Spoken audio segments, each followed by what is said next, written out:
Na 24. izredni seji Državnega zbora Republike Slovenije smo bili priča dolgi in na čase mučni razpravi o arbitražnem sporazumu. Zakaj mučni? Zato, ker so zagovorniki sporazuma ponovno natresli kup neresnic, postregli pa zbore malo argumentov, ki bi nas prepričali, da je arbitražni sporazum vreden zaupanja in našega glasu. Veliko raje kot argumente za podporo sporazumu so naštevali očitke, zakaj do sedaj nasprotniki sporazuma nismo ničesar naredili in vprašanja, kaj je alternativa sporazumu. Človek bi si mislil, da ima vse to samoumeven odgovor, a temu očitno žal ni tako.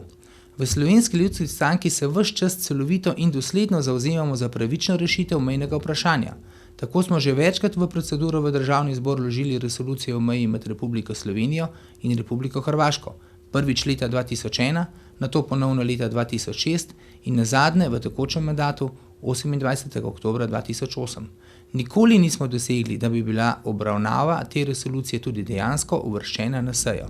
Res, bili smo v vseh vladnih koalicijah do tega mandata in vedno smo bili trnom peti večjim strankam zaradi našega vztrajanja, da se to razreši čim prej in na način, ki bo za Slovenijo dober, ne pa škodljiv. Seveda se trenutna slovenska vlada lahko trka po prsih, da rešujejo problem in da so zgladili ta medsosedski spor, a to še zdaleč ni res. In če bi mi hoteli tako slabo rešitev, bi to lahko storili že pred 18 ali celo 20 leti. Preprosto vse bi dali Hrvaški in problema ne bi bilo več. Arbitražni sporazum ni dober in poleg tega se vsak dan pojavljajo nove podrobnosti, ki samo še poglabljajo naše dvome v za Slovenijo dober rezultat arbitraže. Slovenci imamo že preveč slabih izkušenj z mednarodnimi posredniki in tudi sedaj ne gre slepo zaupati arbitraži. Spoštovane Slovenke in Slovenci, vem, da imate že dovolj bolj ali manj argumentiranih razprav o slabih in dobrih straneh sporazuma. Slednjih je itak bolj malo, a prosim vas, za voljo našega ozemlja, za voljo naše domovine, poglejte čim več soočen, zastavite čim več vprašanj, prepričajte se sami, da je arbitražni sporazum resnično slab in nam ne zagotavlja ohranitve niti tistega, kar je naše.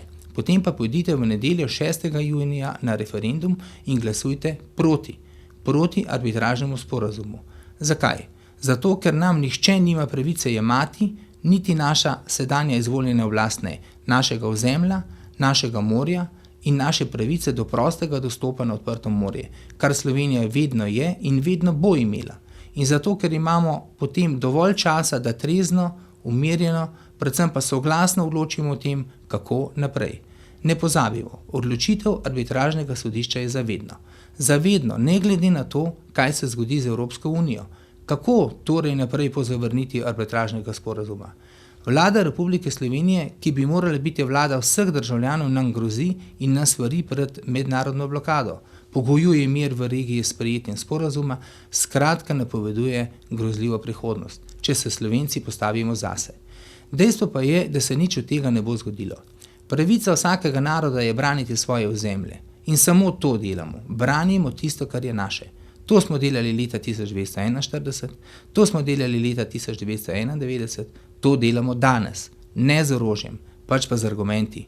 In argumenti so v tem primeru na naši strani. In zato vas še enkrat pozivam, spoštovane Slovenke in Slovenci, pokažimo, da vemo, kaj je pomembno in da se znamo enotno ter složno upreti razprodaji slovenskega ozemlja.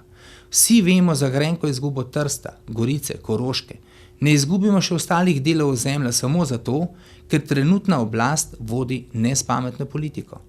Pojdimo na referendum v nedeljo 6. junija 2010, oddati glas proti. Vsak glas proti bo pomemben in vsak glas proti bo pomagal ohraniti ozemeljsko celovitost Slovenije.